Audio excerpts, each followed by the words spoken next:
Welcome to our channel PR English అడ్డా.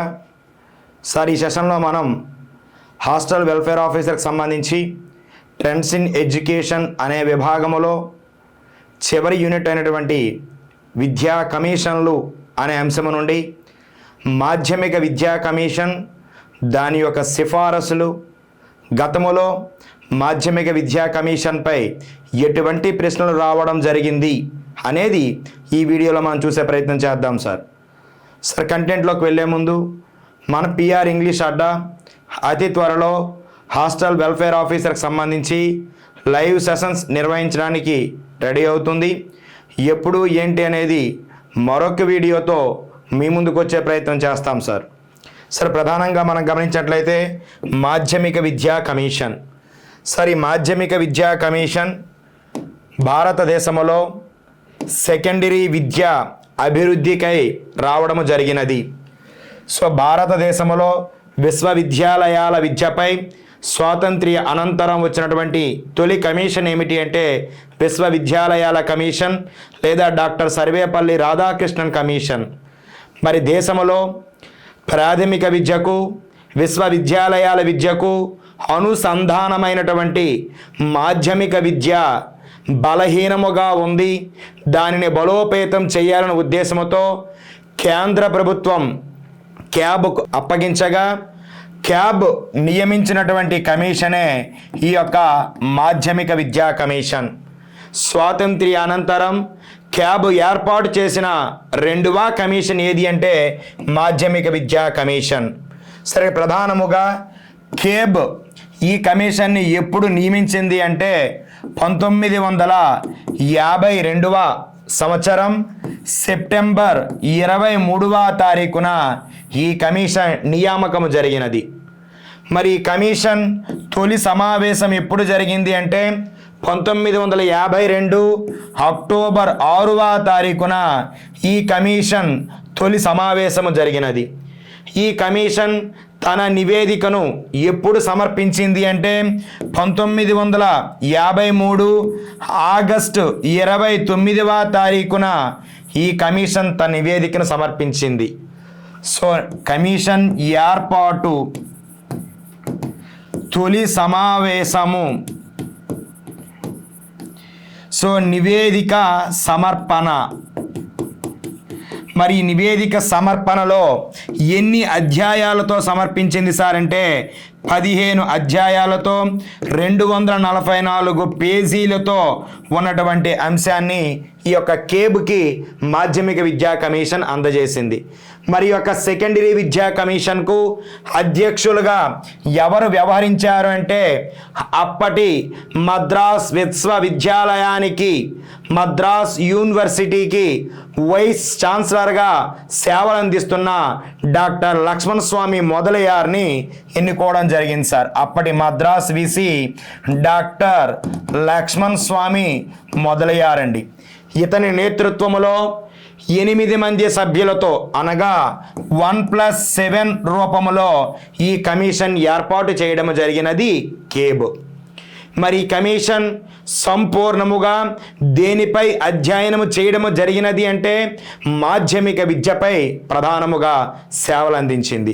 మరి ఇక్కడ మాధ్యమిక విద్యకు సంబంధించి ఏ అంశాలను ప్రధానంగా చెప్పడం జరిగింది అంటే ప్రధానంగా మాధ్యమిక విద్యా కమిషన్ వృత్తి విద్యను వృత్తి విద్య అంటే మనము నేర్చుకున్నటువంటి విద్య అనేది ఉపయోగికారిగా జీవితానికి ఉపయోగపడే విధముగా ఉండాలని చెప్పడం జరిగినది. దీనితో పాటు కళలకు, క్రీడలకు ప్రాధాన్యత ఇచ్చినటువంటి కమిషన్ ఏమిటి అంటే మాధ్యమిక విద్యా కమిషన్ అండి. అదేవిధంగా మనం పరిశీలించినట్లయితే విద్యా విధానములో మాధ్యమిక విద్య పాత్ర 7 సంవత్సరాలు ఉండాలి. 7 సంవత్సరాలు ఉండాలి అని చెప్పినటువంటి కమిషన్ మాధ్యమిక విద్యా కమిషన్. మరి భారతదేశంలో విద్యా స్వరూపము అనేది 5+3+4+3గా ఉండాలని ఏ కమిషన్ సూచించింది అంటే మాధ్యమిక విద్యా కమిషన్. దీనినే లక్ష్మణస్వామి మొదలయ్యార్ కమిషన్ అని, దీనినే సెకండరీ విద్యా కమిషన్ అని పిలవడం జరుగుతుంది. మరి ఈ యొక్క సెకండరీ విద్యా కమిషన్లో ప్రధానముగా చర్చించిన అంశాలు ఏమిటి సార్ అంటే మాతృభాషతో పాటుగా హిందీ లేదా ఇంగ్లీష్ భాషకు ప్రాధాన్యత ఇవ్వాలని చెప్పినటువంటి కమిషన్ మాధ్యమిక విద్యా కమిషన్. అదే విధముగా సప్లిమెంటరీ కంపార్ట్మెంట్ ఎగ్జామ్స్కు ప్రాధాన్యత కల్పించాలని చెప్పినటువంటి కమిషన్. అదే విధముగా బాహ్య మూల్యాంకనము కంటే అంతర్గత మూల్యాంకనమే గొప్పది. అంటే మూల్యాంకనములో మనం పబ్లిక్ పరీక్షలు నిర్వహిస్తూ ఉన్నాం 7th, 10th, ఇంటర్మీడియట్లో, కానీ ఎక్కువ ఇది మాధ్యమిక విద్యకు సంబంధించి కాబట్టి 10th మరి ఇంటర్మీడియట్లో పబ్లిక్ ఎగ్జామ్స్ ఉన్నాయి. ఒకే పబ్లిక్ ఉండాలి, ఎయిదర్ 10th ఆర్ ఇంటర్మీడియట్, అంతేగాని రెండింటిలో వద్దని చెప్పింది.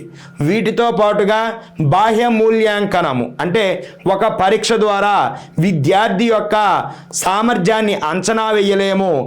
నిరంతరము ఉపాధ్యాయుల పర్యవేక్షణలో విద్యార్థులు ఉంటారు కనుక ఇంటర్నల్ మార్క్స్కి అంతర్గత మూల్యాంకనానికి ప్రాధాన్యత ఇవ్వాలని చెప్పినటువంటి కమిషన్ ఏది అంటే మాధ్యమిక విద్యా కమిషన్.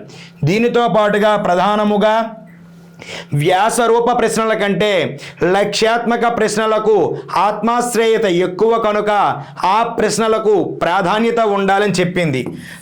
ఆబ్జెక్టివ్ టైప్ అంశాలకు ప్రాధాన్యత కలిపినటువంటి కమిషన్ ఏది అంటే మాధ్యమిక విద్యా కమిషన్ అండి, ప్రధానముగా మనం పరిశీలించినట్లయితే.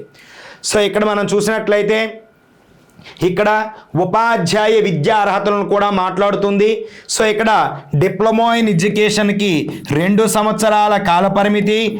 గ్రాడ్యుయేట్ ఎవరైతే బ్యాచిలర్ ఆఫ్ ఎడ్యుకేషన్ చేస్తారో వాళ్ళకి 1 సంవత్సర కాల పరిమితితో, దానితో పాటుగా ఒక సబ్జెక్ట్ కాకుండా అనేక సబ్జెక్టులపై పట్టు అంటే ఒకటి మరియు ఇంకొక అంశంపై మెథడాలజీ కూడా తీసుకోవాలని చెప్పినటువంటి కమిషన్.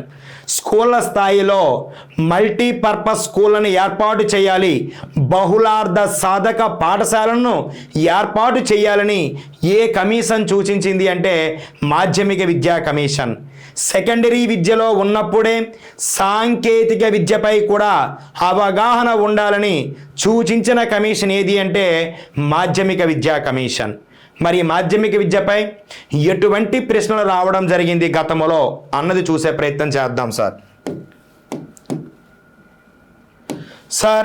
మన అకాడమీ నందు హాస్టల్ వెల్ఫేర్ కోర్సుని తీసుకురావడం జరిగినది. 1999కి 1 year వ్యాలిడిటీతో పేపర్ 1 అండ్ పేపర్ 2 అనేది అందుబాటులో ఉంది సార్. ప్రధానముగా ప్రాక్టీస్ సెషన్ కొరకు మన పిఆర్ ఇంగ్లీష్ అడ్డాలో 75,000 బిట్స్ అందుబాటులో ఉన్నాయి సార్, ప్రధానంగా గమనించగలరు. చూడండి, సెకండరీ ఎడ్యుకేషన్ కమిషన్ నివేదిక సమర్పించిన సంవత్సరం ఏది అంటున్నాడండి. ఇక్కడ మాధ్యమిక విద్యా కమిషన్ లేదా మొదలయార్ లక్ష్మణస్వామి మొదలయార్ కమిషన్ తన నివేదికను ఎప్పుడు సమర్పించింది అంటున్నాడు. 1951, 1952, 1953, 1954. ప్రధానంగా మనం గమనిస్తే ఈ యొక్క సెకండరీ విద్యా కమిషన్ టైం పీరియడ్ 1952 to 53 అండి. ఇక్కడ ప్రారంభము ఎప్పుడంటే 52లో జరిగింది, ఎప్పుడు సమర్పణ ఎప్పుడు జరిగిందంటే 53. డేట్ మనకు కావాలి అనుకుంటే ఆగస్ట్ 29, ఇది సెప్టెంబర్ 26. మనకు అడిగినది సమర్పించినది అంటున్నాడు. కాబట్టి 1953వ సంవత్సరంలో సమర్పించడం జరిగింది సార్. అదేవిధంగా నెక్స్ట్ గమనిస్తే బహుళార్థ సాధక పాఠశాలల భావనను ఏ కమిషన్ సిఫార్సు చేసింది? మల్టీపర్పస్ స్కూల్ అని ఏ కమిషన్ సూచించింది అంటున్నాడండి. Kothari commission, Mudaliar commission, Hartog committee, Sargent plan. Direct బిట్టండి. పాఠశాలలు అనేవి బహుళార్థ సాధకగా ఉండాలి, మల్టీపర్పస్ విధముగా ఉండాలి అని చెప్పినటువంటి కమిషన్ ఇది అంటే మొదలయార్ కమిషన్ అండి. ఏ కమిషన్? మొదలయార్. ఆప్షన్ బి అవుతుందండి. గైడెన్స్ అండ్ కౌన్సిలింగ్ సేవలను సూచించిన కమిషన్ ఏది? పాఠశాలలో విద్యార్థులకు మార్గదర్శకత్వము మంత్రణము లోపించడం వలన భవిష్యత్ అనేది అంధకారముగా ఉంటుంది. కాబట్టి పిల్లవాని యొక్క ప్రతిభా పాఠవాలు సహజ సామర్థ్యాల ఆధారముగా పిల్లవాడిని ఏ దిశలో వెళ్తే మంచిదో ఉపాధ్యాయుడే నిర్దేశించాలి, విద్యార్థికి అర్థమయ్యే విధముగా చెప్పాలి. ఈ ఒక సెషన్ని ప్రతి పాఠశాలలో ఉండాలి అని చెప్పినటువంటి కమిషన్ మొదలియార్ కమిషన్ అండి. మనకు అది అడుగుతున్నాడు. సో గైడెన్స్ అండ్ కౌన్సిలింగ్ అనే అంశమును ఏ కమిషన్ సూచించింది అంటున్నాడు. Mudaliar commission, Hartog committee, Woods dispatch, Radhakrishnan commission అంటున్నాడండి. సో ఇక్కడ ప్రధానంగా గమనించినట్లయితే మొదలయార్ కమిషన్ అనేది సూచించడం జరిగింది. చూడండి సార్, విద్య ఉద్యోగానికి జీవితానికి ఉపయోగపడాలి, విద్య అనేది ఉపయోగకారిగా ఉండాలి అని ఏ కమిషన్ చెప్పింది అంటున్నాడండి. Option A Mudaliar commission, option B Hunter commission, option C Sadler commission, option D Woods dispatch అంటున్నాడండి. సార్ విద్య ఉద్యోగానికి జీవితానికి ఉపయోగపడాలి అని ఏ కమిషన్ చెప్పింది అంటే మొదలయార్ కమిషన్ అండి. ఏ కమిషన్ అండి? మొదలయార్ కమిషన్. సో చూడండి, మొదలయార్ కమిషన్ మల్టీపర్పస్ స్కూళ్లను సూచించింది, అందరి విద్యార్థులకు ఒకే కోర్సు చదవాలని సూచించింది అంటున్నాడు. సార్ గమనించాలి సార్. సార్ ఇక్కడ మనం ప్రధానంగా గమనించినట్లయితే మొదలయార్ కమిషన్ మల్టీపర్పస్ స్కూల్ను సూచించింది. ఏ రైట్ అండి. సో ఏ ఆ రెండు సత్యాలు అంటున్నాడు, ఏ సత్యం అంటున్నాడండి. సో ఇక్కడ ఏ అసత్యం అన్నాడు తప్పు, ఏ ఆ రెండు అసత్యాలు అన్నాడు తప్పండి. అందరి విద్యార్థులు ఒకే కోర్స్ చదవాలని సూచించింది. సార్ ఇక్కడ ఒకే కోర్స్ చదివినప్పుడు మల్టీపర్పస్ అవసరం లేదు కదా సార్. కానీ మొదలయార్ కమిషన్ ఎప్పుడూ కూడా ఒకే కోర్స్ చదవాలని చెప్పలేదు, అది గమనించాలి. కాబట్టి ఆర్ అసత్యం అండి. సో బి రైట్ ఆన్సర్ ఇక్కడ అవుతుంది. ఏ సత్యము, ఆర్ అసత్యం అండి.